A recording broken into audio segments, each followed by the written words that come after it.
Hoy vamos a continuar con nuestro estudio de sabiduría para el corazón. Lo vamos a hacer en Lucas capítulo 10, versículos 21 al 37. En nuestro último programa estuvimos hablando de cómo debía ser un discípulo.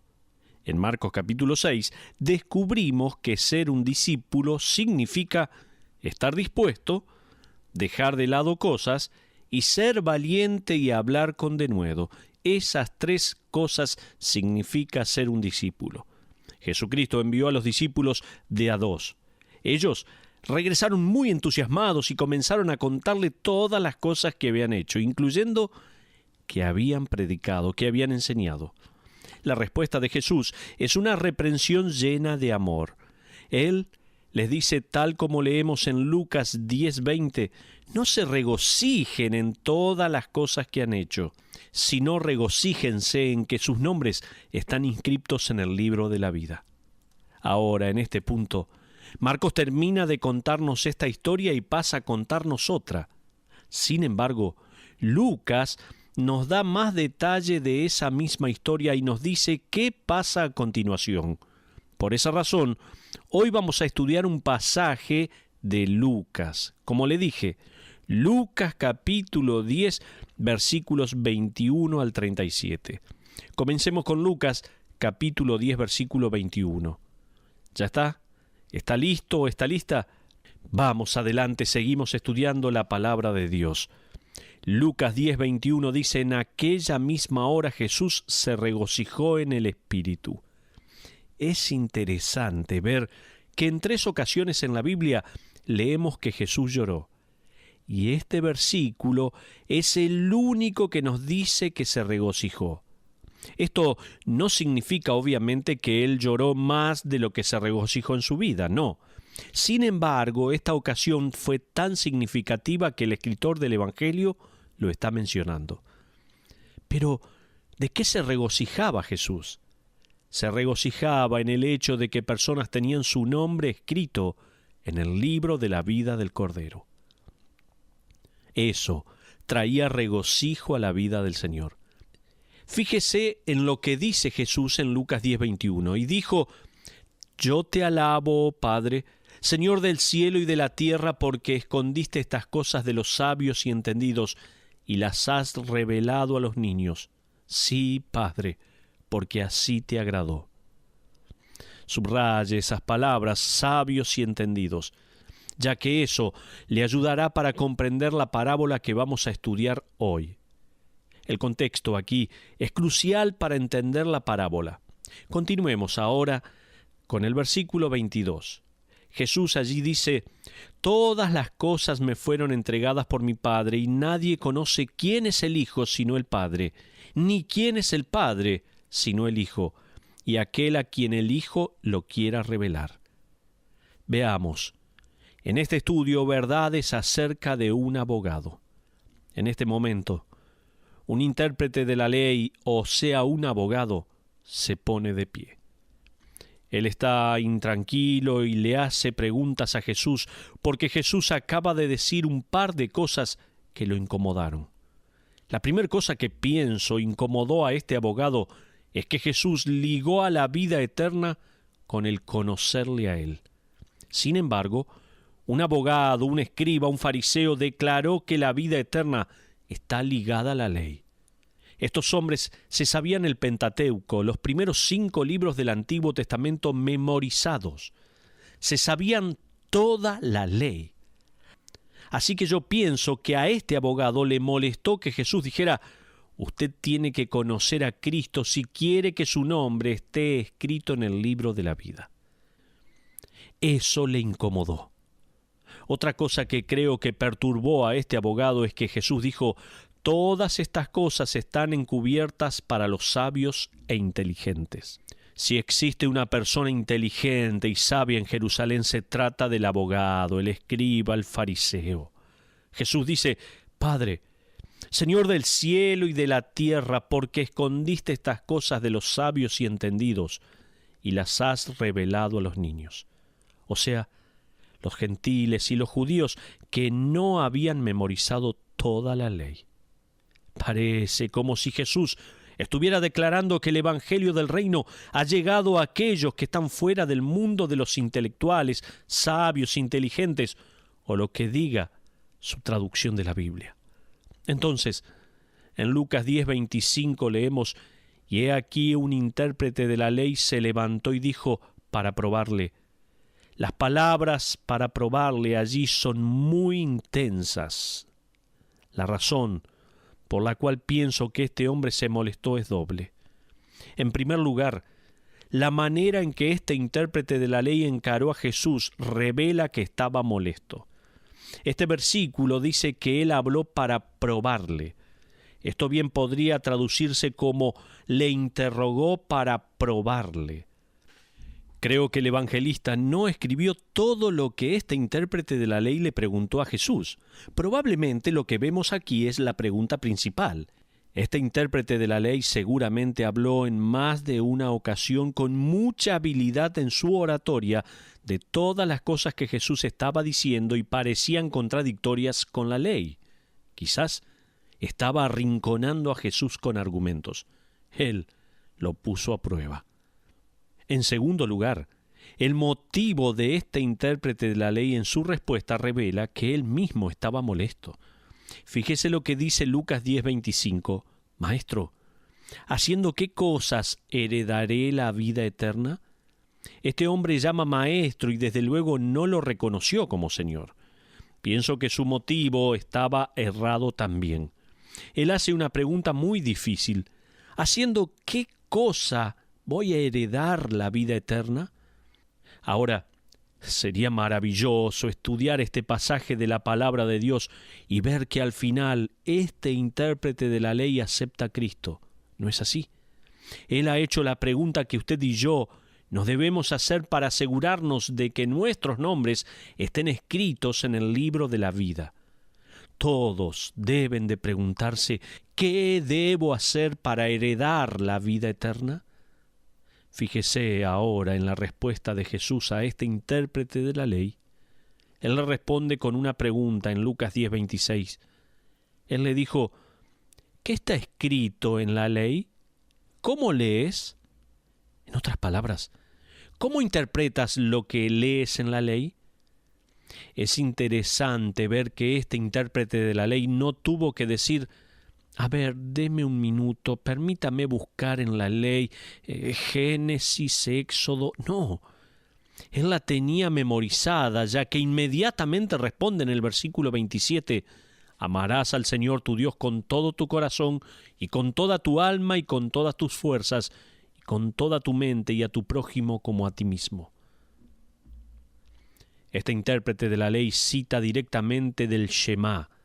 Los judíos recitaban esto todos los días en sus oraciones matinales y nocturnas, como también durante el día de reposo. El Shema era algo muy conocido por los judíos ortodoxos y este hombre era uno de ellos. Él lo había memorizado, sabía la respuesta. Ahora, el problema era el siguiente. Él hizo la pregunta sin estar realmente interesado y también él respondió la pregunta sin ningún compromiso personal.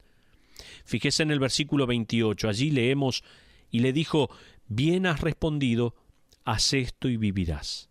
En otras palabras, has respondido bien, querías saber cómo obtener vida eterna. Me has dado la respuesta acertada. El intérprete de la ley hizo la pregunta, obviamente sin verdadero interés por la manera y el motivo con que vemos que preguntó.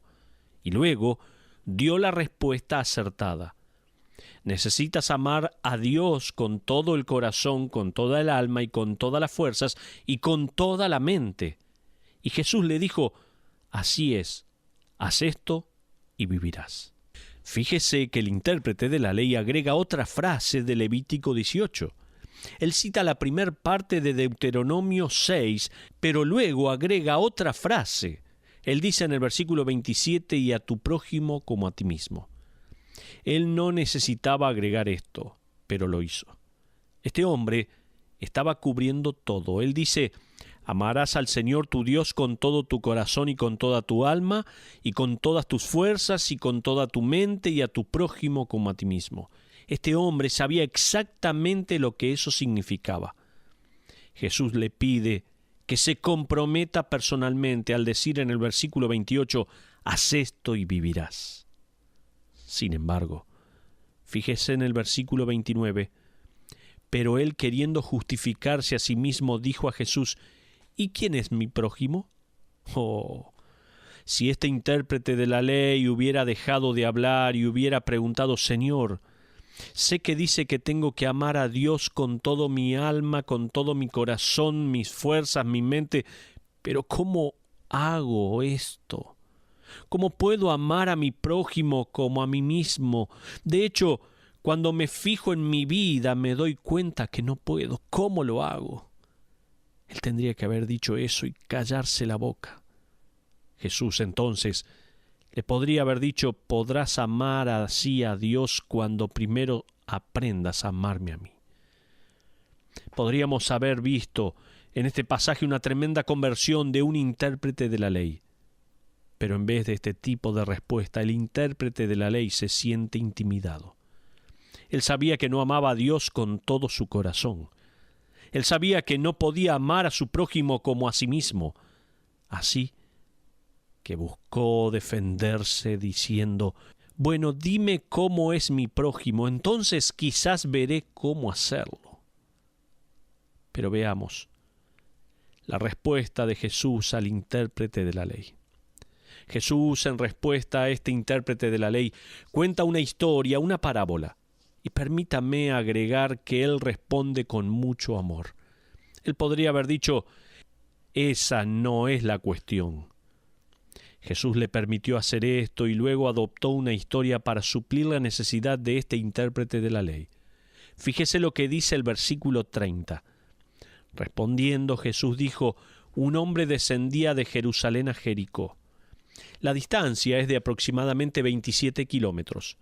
Es un camino sinuoso que literalmente desciende a cada paso que uno da. Este camino era conocido como el camino de los ladrones. Así que uno casi puede asumir qué es lo que va a suceder. Continuemos con la segunda parte del versículo. Dice así, y cayó en manos de ladrones, los cuales le despojaron e hiriéndole se fueron dejándole medio muerto. En otras palabras, los ladrones se fueron pensando que este hombre estaba muerto. Luego dice Jesús en Lucas 10:31, aconteció que descendió un sacerdote por aquel camino. Él no dijo, y adivine qué pasó, uno de los tuyos apareció. No, él lo dice con amor. Pienso que muchos de nosotros habríamos puesto un nombre allí. Jesús no lo hizo. Continuemos con el versículo 31. Dice, y viéndole pasó de largo. En esta parábola vamos a ver tres personajes. El primer personaje es un sacerdote. Ahora, es fácil arrojarle piedra a estos hombres y nosotros no vamos a hacer eso. Sin embargo, tenga en cuenta que este sacerdote pasó probablemente por el otro lado del camino porque sabía que si tocaba un cuerpo muerto sería ceremonialmente inmundo por al menos 7 días. Entonces, el sacerdote aparece y evidentemente está del otro lado del camino en el cual este hombre yace en la zanja. Él ve al hombre y quizás piensa, tal vez está muerto. Si lo toco, si trato de ayudarlo, voy a quedar impuro. No podré entrar al templo por una semana entera. Así que se aleja hacia el otro lado del extremo del camino por si alguien está mirando y sigue su camino. La respuesta del sacerdote fue gobernada por la ceremonia religiosa de su época. La ley de Dios permitía la compasión, pero este hombre, un sacerdote, no la evidencia. La segunda persona en esta parábola es un levita, que no es un sacerdote.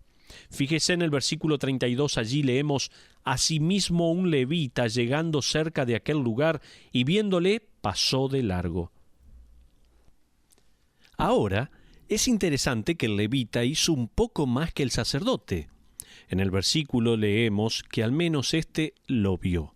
Entonces, este levita viene caminando por el camino y ve a este hombre tirado en la zanja. En vez de apurarse y cambiarse de carril, tal vez, como hizo el sacerdote, él se acerca a la zanja y mira al hombre. Quizás lo toca con la sandalia para ver si éste responde o no, y dice, para mí, que está muerto. ¿Lo ayudo o no? Quizás ese levita se quedó allí parado por un momento pensando, ¿qué hago? Luego mira hacia ambos lados y piensa, nadie me va a ver si me voy. Así que regresa a su camino y se va. Algunos comentaristas piensan que estos hombres continuaron caminando del otro lado del camino por las dudas, por si alguien les preguntaba, ¿vio un hombre tirado junto al camino? No, yo venía por el otro lado del camino, hubiese respondido. No sé qué habrá pasado por la mente de los dos primeros hombres de esta parábola, pero lo ceremonial controló su respuesta a la situación. Permítame mencionar algo acerca del levita que pienso que hace que su respuesta sea aún más trágica. Había 3 tipos de personas que se beneficiaban en aquellos tiempos del sistema de asistencia universal que Dios había establecido. Cada 3 años, los judíos daban una ofrenda en particular para financiar a las viudas, los huérfanos y los levitas. Los levitas no tenían ninguna heredad en la tierra y tampoco había bienes personales o ahorros. Ellos eran recipientes de la compasión del pueblo de Israel. Ellos vivían y se alimentaban y alimentaban a su familia gracias a que alguien era compasivo y daba de sus bienes a este sistema. No obstante, como recipiente de esa compasión no podía demostrar esa misma compasión con alguien que estaba necesitado. Pero ahora el tercer personaje que vemos en la parábola es un samaritano. Fíjese en Lucas 10:33, en la primera parte del versículo leemos, pero un samaritano. En este momento me imagino el murmullo en la audiencia. El odio que los judíos tenían por los samaritanos era extremo. Para un judío ortodoxo, el samaritano era considerado como un perro. Es como si Jesús estuviera diciendo, veamos, ¿quién más se les ocurre que puede entrar en escena? Oh, ya sé, vamos a escoger a alguien que todos desprecian en esta audiencia. Así que él dice en el versículo 33, pero un samaritano que iba de camino vino cerca de él, y viéndole fue movido a misericordia. Ahora, permítame darle 5 cosas que revelan el odio que los judíos tenían contra los samaritanos. Primero, tome nota, los judíos, a causa de su odio, maldecían públicamente a los samaritanos en la sinagoga. Segundo, los judíos oraban para que los samaritanos no tuvieran parte alguna en la resurrección. Ahora, esto es maravilloso, ¿no les parece? Ellos oraban, Señor, cuando tú vengas, déjalos afuera. Es como si nosotros oráramos, Señor, cuando vengas a arrebatarnos, déjalos aquí en la tierra a todos aquellos que no han creído en ti. Es como si nosotros oráramos, Señor, cuando vengas a arrebatarnos, déjalos aquí en la tierra. Qué tremendo. Pero en tercer lugar, los judíos jamás aceptarían a un samaritano como prosélito del judaísmo cuando sí aceptaban a los gentiles. Los judíos proclamaban el reino. Sin embargo, si un samaritano se quería convertir, ellos le dirían, no, lo siento mucho, usted es samaritano, lo siento, pero el evangelio no es para usted. En cuarto lugar, y estamos viendo el odio que los judíos revelaban contra los samaritanos. En primer lugar, dijimos que maldecían públicamente a los samaritanos en las sinagogas. Ellos estaban rogando y orando para que no tuviesen parte en la resurrección. Tampoco los aceptaban como prosélitos del judaísmo. Y en cuarto lugar, consideraban que comer la comida de un samaritano era lo mismo que comer carne de cerdo. Sabemos muy bien lo que ellos pensaban en cuanto a los cerdos. Pero en quinto lugar, y esto realmente me impactó, los judíos decían, es preferible sufrir a aceptar la ayuda de un samaritano. Al leer esto me recliné en mi asiento y dejé correr mi imaginación. Los judíos pensaban que era mejor sufrir que aceptar la ayuda de algún samaritano. ¡Qué bárbaro! Como no recordaba mucho en cuanto a los samaritanos, tuve que acudir a la enciclopedia y estudiar un poco más acerca de ellos. Encontré que la división entre ellos comenzó porque los samaritanos eran una mezcla, no eran judíos de sangre pura y vivían en el reino del norte, mientras que los judíos ortodoxos vivían en el reino del sur. Gran parte del problema tenía que ver con la división entre el norte y el sur. Ahora, imagínese que usted era un judío ortodoxo, vivía en el sur y se encontraba colgado de una peña en un precipicio. Usted está gastando sus últimas fuerzas y las piedras ya no aguantan el peso de su cuerpo. Inmediatamente, usted escucha unos pasos. Un hombre viene a ayudarlo, pero antes que él se asome, usted dice: «Un momento, ¿de dónde es usted? ¿Dónde vive?»